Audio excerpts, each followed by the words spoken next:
Assalamualaikum warahmatullahi wabarakatuh. Perkenalkan, nama saya Martin Otnil dari kelas A, kelompok 6 pertemuan 11, mata kuliah MPK. Kali ini kami akan menjelaskan mengenai proposal penelitian dari kelompok kami. Perkenalkan, nama saya Muhammad Bagus Syaputra, nomor hadir 28. Assalamualaikum warahmatullahi wabarakatuh. Perkenalkan, nama saya Sazrin Nenia Hansa, nomor hadir 39. Untuk mengawali presentasi tersebut, saya Martin Otnil akan menjelaskan bagian bab pertama, yaitu pendahuluan. Dalam pendahuluan, latar belakang dari penelitian kami adalah dampak dari penyebaran virus COVID-19 telah mengubah drastis tatanan kehidupan manusia, terutama pada bagian bidang pendidikan. Mahasiswa diharuskan untuk menempa ilmu secara daring di rumah mereka masing-masing. Lalu, pada bagian perumusan masalah, berdasarkan latar belakang tersebut, kami merumuskan masalah tersebut menjadi dua, yaitu bagaimana tanggapan mahasiswa Ilmu Komunikasi Angkatan 2019 Universitas Negeri Jakarta terhadap kegiatan perkuliahan daring. Yang kedua, bagaimana pengaruh kuliah daring terhadap pemahaman materi dari mahasiswa Ilmu Komunikasi Angkatan 2019 Universitas Negeri Jakarta. Lalu tujuan dari penelitian ini adalah untuk mengetahui tanggapan mahasiswa Ilmu Komunikasi Angkatan 2019 Universitas Negeri Jakarta terhadap kegiatan perkuliahan daring. Lalu yang kedua, untuk mengetahui pengaruh kuliah daring terhadap pemahaman materi dari mahasiswa Ilmu Komunikasi Angkatan 2019 Universitas Negeri Jakarta.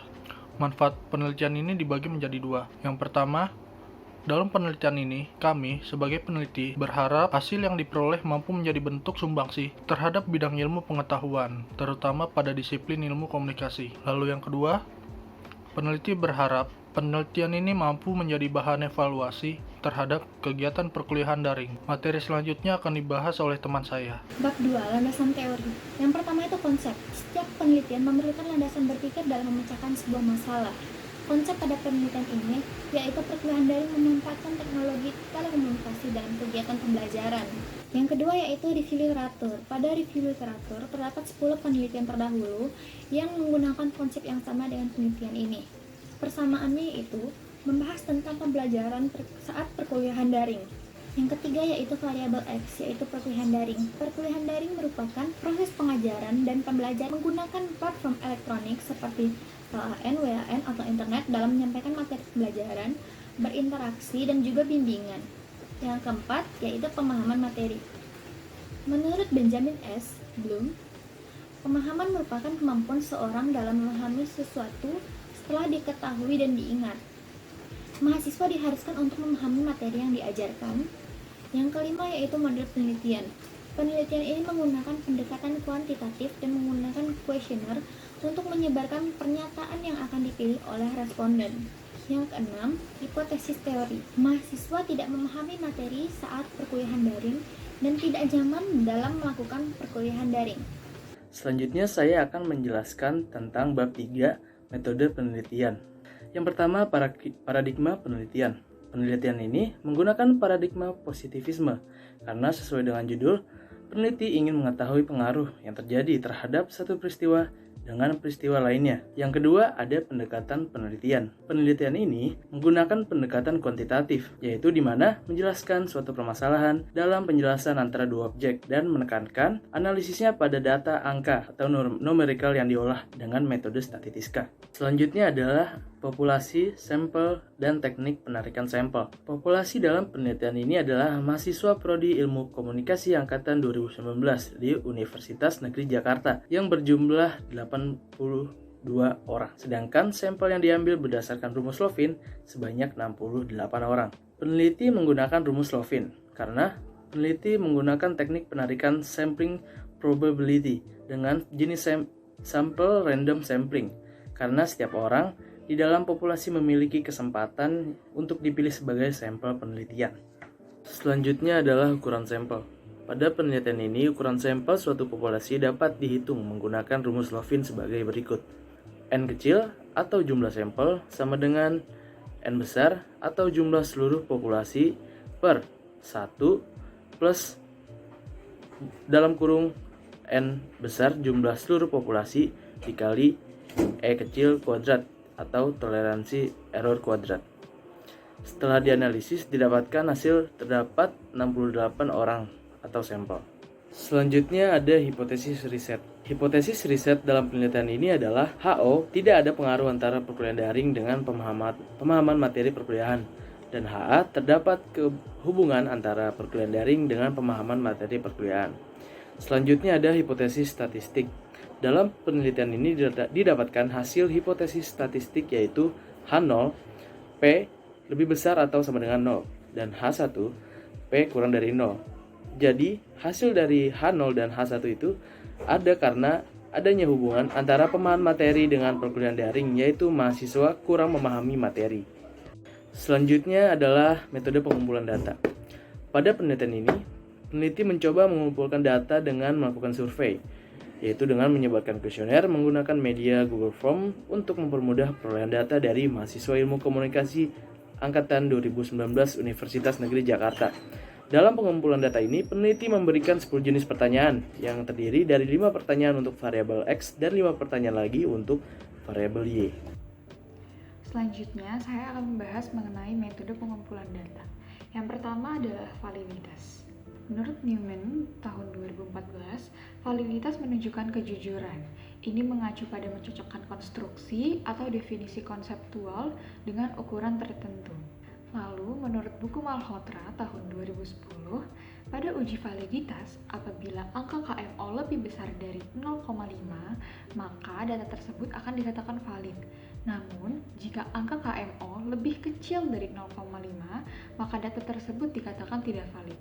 Dari hasil perhitungan, nilai KMO variabel X sebesar 0,842. Lalu, karena nilai KMO ini lebih dari 0,5, yaitu 0,842 lebih besar daripada 0,5, maka variabel X dikatakan valid. Selanjutnya, pada tabel kedua, nilai KMO sebesar 0,790. Karena nilai KMO lebih besar dari 0,5, yaitu 0,790 lebih besar dari 0,5, maka variabel Y juga dikatakan valid. Selanjutnya adalah reliabilitas. Menurut Skaran dan Bugi pada tahun 2016, reliabilitas adalah suatu ukuran yang menunjukkan sejauh mana tindakan tersebut tanpa bias atau bebas kesalahan, dan karenanya memastikan pengukuran yang konsisten sepanjang waktu dan di berbagai item dalam instrumen. Lalu, menurut buku Malhotra tahun 2010, pada uji reliabilitas, apabila koefisien Cronbach alpha lebih besar daripada 0,6, maka data akan dikatakan reliable. Namun, jika koefisien Cronbach alpha kurang dari 0,6, maka data dikatakan tidak reliable. Dari hasil perhitungan didapat untuk reliabilitas variabel X, nilai Cronbach alpha sebesar 0,844. Karena nilai Cronbach alpha lebih besar dari 0,6, maka variabel X dikatakan reliable. Selanjutnya, untuk reliabilitas variabel Y, nilai Cronbach alpha didapatkan sebesar 0,878, lebih besar dari 0,6. Variabel Y juga dikatakan reliable. Selanjutnya adalah metode analisis data, yaitu ada analisis data univariat. Menurut Skaran dan Bugi tahun 2016, teknik statistik univariat digunakan saat Anda ingin memeriksa hubungan dua variabel. Lalu, dari hasil perhitungan yang didapat, nilai mean paling rendah dalam variabel X terdapat pada item X5 dengan nilai 2,31. Dan nilai mean paling besar terdapat di X1 sebesar 2,85. Karena hasil rata-rata adalah 3, berarti hasil dari data tersebut menunjukkan banyak responden yang memilih angka 3 atau setuju. Selanjutnya, nilai mean paling rendah dalam variabel Y pada item Y3 dengan nilai 2,21. Dan nilai mean paling besar terdapat di Y1 sebesar 2,48. Karena hasil rata-rata adalah 2, berarti hasil dari data tersebut menunjukkan banyak responden yang memilih angka 2 atau tidak setuju. Selanjutnya ada bivariat. Menurut Newman, tahun 2014, statistik bivariat berguna untuk mempertimbangkan dua variabel bersama-sama dan menggambarkan hubungan antar variabel tersebut.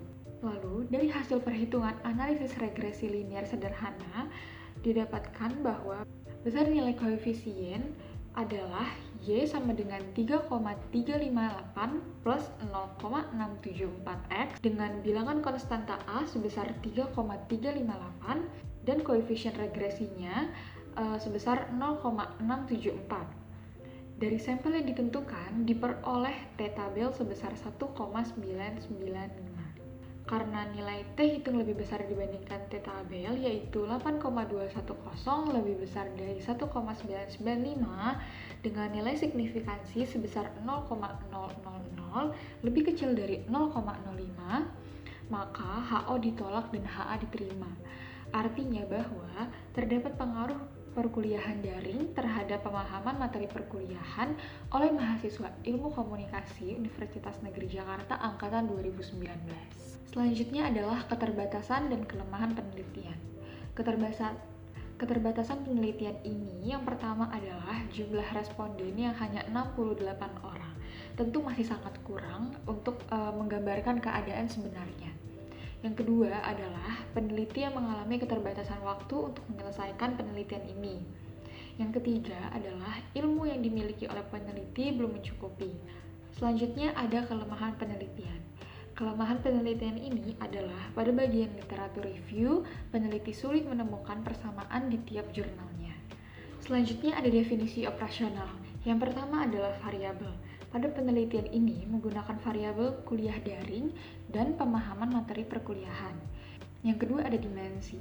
Dimensi yang ada pada penelitian ini adalah dimensi komunikasi, efek, dan juga pemahaman.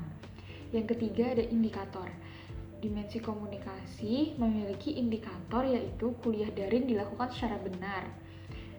Lalu, dimensi efek memiliki indikator yang pertama ada Anda merasa nyaman dengan perkuliahan daring, yang kedua ada perkuliahan menjadi lebih mudah jika dilakukan dengan kuliah daring, yang ketiga ada kuliah daring membuat kegiatan perkuliahan menjadi efisien, yang keempat kuliahan daring mempermudah kegiatan tatap muka antara mahasiswa dengan dosen.